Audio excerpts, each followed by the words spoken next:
The sun rose over our little camp, and for the first time since arriving in Carvenia, things almost felt peaceful.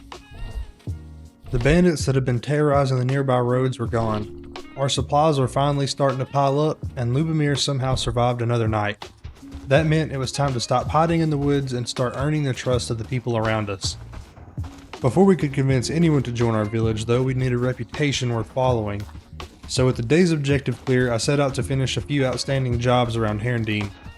If you're wondering where all of this footage comes from, every episode in this series is streamed live over on my TikTok. If you'd like to watch Cedar Creek grow before these episodes are released, I'd love to have you join us over there. Now anyways, back to work. Along the way, I stopped to investigate an old shrine, spoke with a handful of villagers, and picked up a few more jobs to work towards. Everything seemed to be falling into place.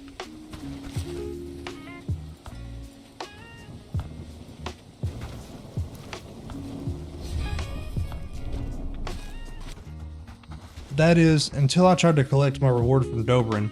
Apparently the information I'd recovered about the vagabonds that I'd taken out the day before weren't enough. He'd only believe me if I had Lubomir's side of the story as well. So after spending the entire morning running errands, I had no choice but to turn around and head all the way back to camp. With no other choice, I started my long walk back to our camp in Cedar Creek. If I wanted to finish Dobrin's job, I'd have to hear Lubomir's side of the story before anyone was going to believe what I'd uncovered. I was hoping for a quick conversation. Instead, I found two bandits waiting just outside the village. Apparently word was getting around. Cedar Creek had become a very popular place to die.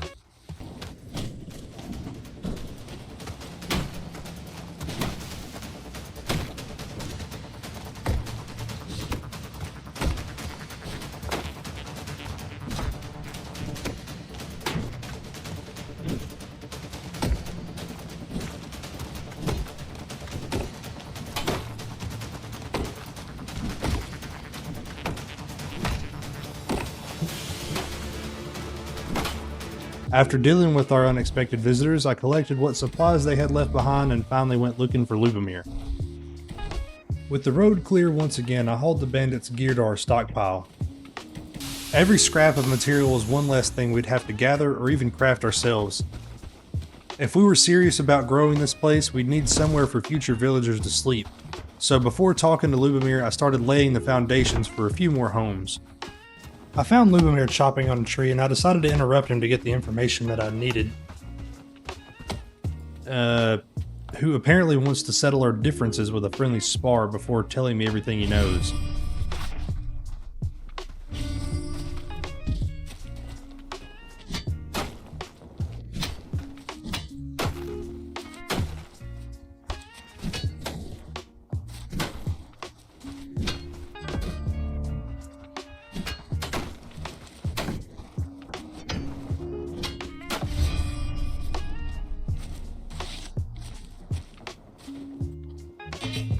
After a quick duel to sharpen our skills, it was finally time to head back to Dobrin and collect our payment.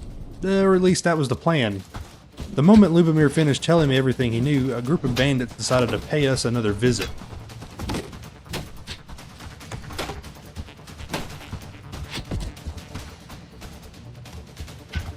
I'd say Lubomir did a good job in this fight, but I'd be lying considering he lost his 1v1 and helped me get an arrow stuck in the back of my fucking skull.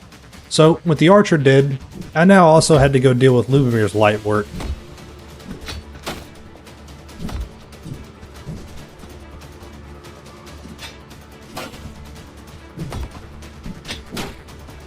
With the last bandit finally dealt with, I allowed myself a brief moment of optimism, and that was a mistake. Behind us was another patrol, and just to the left of us on the bridge, the raiding party was sitting there looking at us.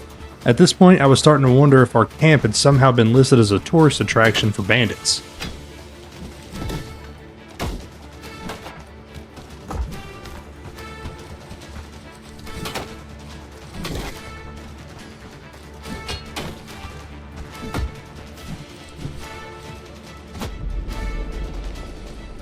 Well, that could have gone better.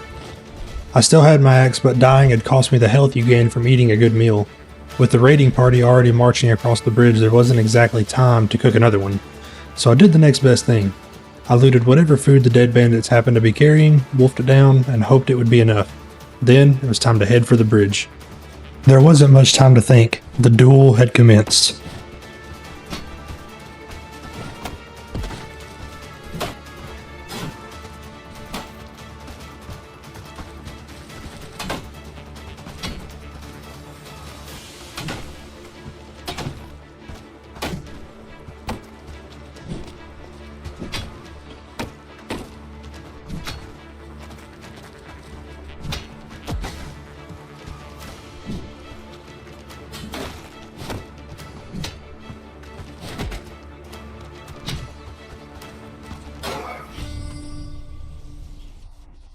Finally, silence.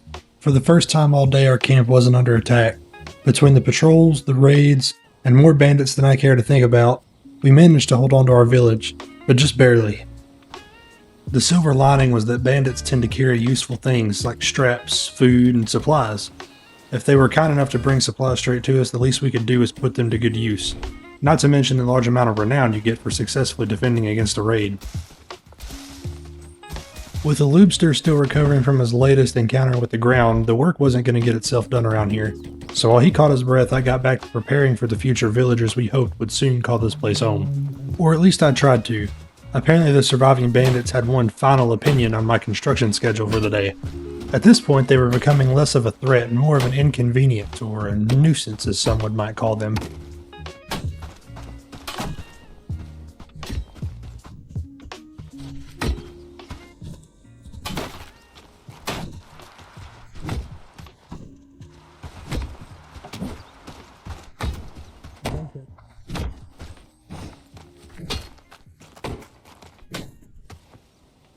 With yet another bandit patrol taken care of, I decided it was finally time to shift my attention back to preparing for the future.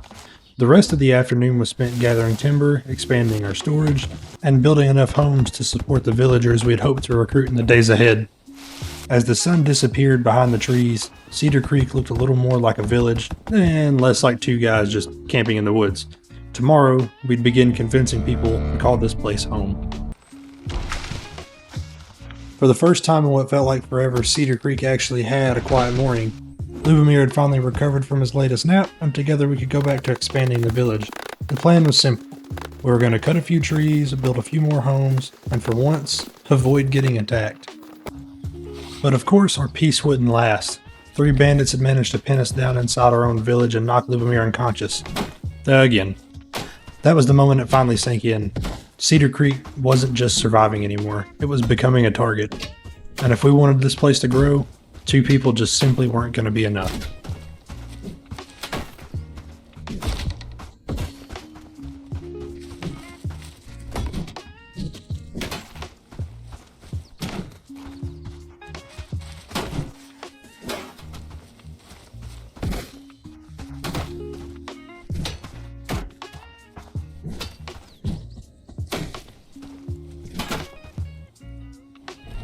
With the most immediate threat dealt with, it was finally time to move on to bigger and better things. If we wanted this village to survive, we needed more than just determination. We needed people. It was time to stop messing around. Earning Herndine's trust wasn't optional anymore. It was the only way we were going to survive. So that's exactly what I set out to do. Back in Herndine, I finally returned to Dobrin to settle the matter of the vagabond. While rewarding us for dealing with the bandits, he brought up another problem that needed our attention. A pair of wolves had been terrorizing the outskirts of town, and completing this task would finally earn us Herndine's trust, and with it, the opportunity to recruit our first real settlers. So naturally, we set out to complete the job.